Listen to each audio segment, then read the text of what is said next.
శ్రీనివాస్ గారు ఈ అంశానికి సంబంధించి కొద్దిసేపటి క్రితం మాజీ విద్యుత్ శాఖ మంత్రి జగదీష్ రెడ్డి గారు మాట్లాడిన మాటలు మీరు ఉన్నారు. కాంగ్రెస్ పార్టీ కేవలం రాజకీయ కక్ష సాధింపు చర్యల్లో భాగంగా ఈ వ్యవహారాలు తీసుకోవడమే కాదు, మీరు చేసేటువంటి ఆరోపణలని కూడా ఒక పిచ్చి ప్రలాపనలు, పిచ్చి ఆరోపణలు అన్నది జగదీష్ రెడ్డి గారి మాట. ఏమంటారు? పిచ్చి ప్రేలాపనలు ఎవరు అనేది ప్రజలు గమనించే గత ఎన్నికల్లో తీర్పిచ్చినట్టు మనం గమనించినాం. లోక్సభ ఎన్నికల్లో తీర్పు కూడా గమనించినాం.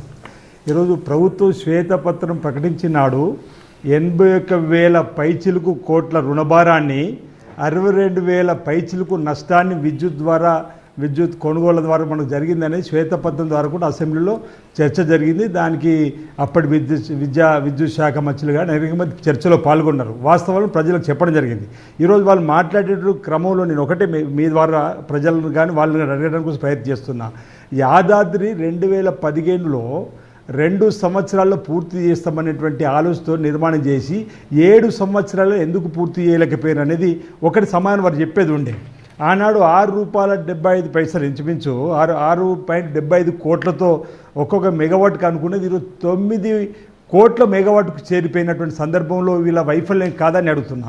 మరో మాట, మనం ఆల్రెడీ సబ్ క్రిటికల్లో వాళ్ళు ఇచ్చినటువంటి దాన్ని ఈరోజు వాళ్ళు ఒక మాట అంటే రాష్ట్ర ప్రభుత్వం కేంద్ర ప్రభుత్వం ఒప్పందం చేసుకున్నప్పుడు దానికి టెండర్ పెట్టాల్సిన అవసరం లేదని చెప్పని మాట అంటున్నాడు. సబ్ క్రిటికల్ సంబంధించినటువంటి పాత పద్ధతి అయిపోయి, పాతకాలం అయిపోయి, పొల్యూషన్ తగ్గాలి, సూపర్ క్రిటికల్ పద్ధతుల్లో ఈరోజు నిర్మాణాలు జరగాలని చెప్పని ఆలోచన వచ్చినప్పుడు అది ఏదైతే బిహెచ్ఎల్లో ఆ సూపర్ క్రిటికల్ విధానంలో నిర్మాణం చేసేటువంటి అవకాశం లేదని తెలిసినాక కూడా ఎందుకు వీళ్ళు వాళ్ళకే బిడ్డింగ్ ఇచ్చారు అనేది ఒకటి ఈరోజు ప్రజలకు సమానం చెప్పాలి. జగదీష్ రెడ్డి గారి సొంత సంస్థ కాదు, కేసీఆర్ గారి సంస్థ అంతకంటే కాదు. అది కేంద్ర ప్రభుత్వ సంస్థ. కేంద్ర ప్రభుత్వ సంస్థకి రాష్ట్ర ప్రభుత్వం వితౌట్ టెండర్ ఇవ్వడం జరిగింది. గవర్నమెంట్ టెండర్ ఇచ్చేటువంటి క్రమంలో ఈ టెండర్కి వెళ్లాల్సిన అవసరం లేదు అన్నది జగదీష్ రెడ్డి చేస్తున్నటువంటి ఆరోపణ, జగదీష్ రెడ్డి చేస్తున్నటువంటి ఆర్గ్యుమెంట్. ఇందులో కేంద్ర ప్రభుత్వ సంస్థకి రాష్ట్ర ప్రభుత్వం ప్రాజెక్ట్ ఇస్తే అందులో అవకతవకలు ఏ రకంగా జరిగే ఆస్కారం ఉంది అన్నది వారి ప్రశ్న.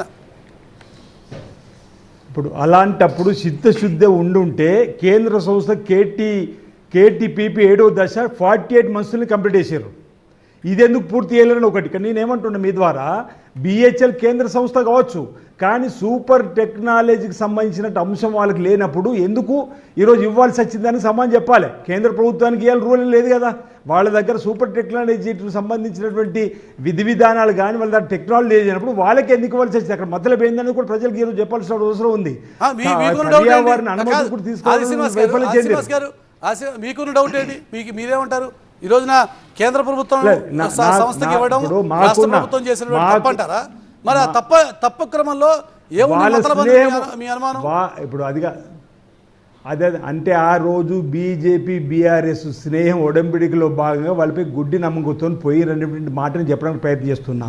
నేను నిజంగా రాష్ట్ర ప్రయోజనాలు దృష్టిలో పెట్టుకొని రాష్ట్ర ప్రజలను లబ్ధి చెందిన ఆలోచనతో ఉంటే 6.75 కోట్లకు ఒక మెగావాట్ ఖర్చుతోని 2 ఏళ్లలో పూర్తి చేసుకున్నప్పుడు ఓపెన్ బిడ్డింగ్లు ఎందుకు విలువలేకపోయారని అంటున్నాం. సూపర్ టెక్నాలజీలు ఎందుకు నిర్మాణం చేయడానికి ముందుకు రాలేదంటున్నాం. వాతావరణ కాలుష్యం పెరుగుతుందని చెప్పిన ఆలోచనలకు ఎందుకు రాలేదంటున్నాం. ఈరోజు మేము అనేది ప్రజల పక్షాన్ని మేము మాట్లాడుతున్నాం, మేమే వ్యక్తిగతంగా లేదు. ఆనాడు అవినీతి అక్రమాలు ఒకవేళ జరిగి ఉండకపోయి ఉంటే ఈరోజు మీ నరసింహారెడ్డి గారికి జ్యుడిషియల్ విషయాన్ని వేసిన తర్వాత వారు నోటీసులు ఇచ్చారంటే ఎక్కడో వారు ఆయన తీసుకున్న నిర్ణయాలలో వారు భాగం ఉందని ఇచ్చినట్టు కదా.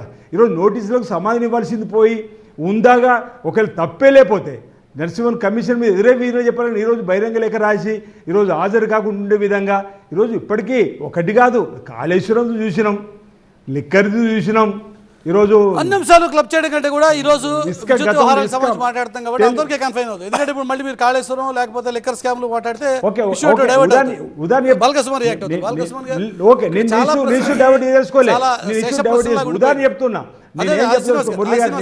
నేను ఇష్యూ డైవర్ట్ చేస్తలేను. భద్రాద్రి యాదాద్రి ఎమ్మెల్యే గారు ఒక్క నిమిషం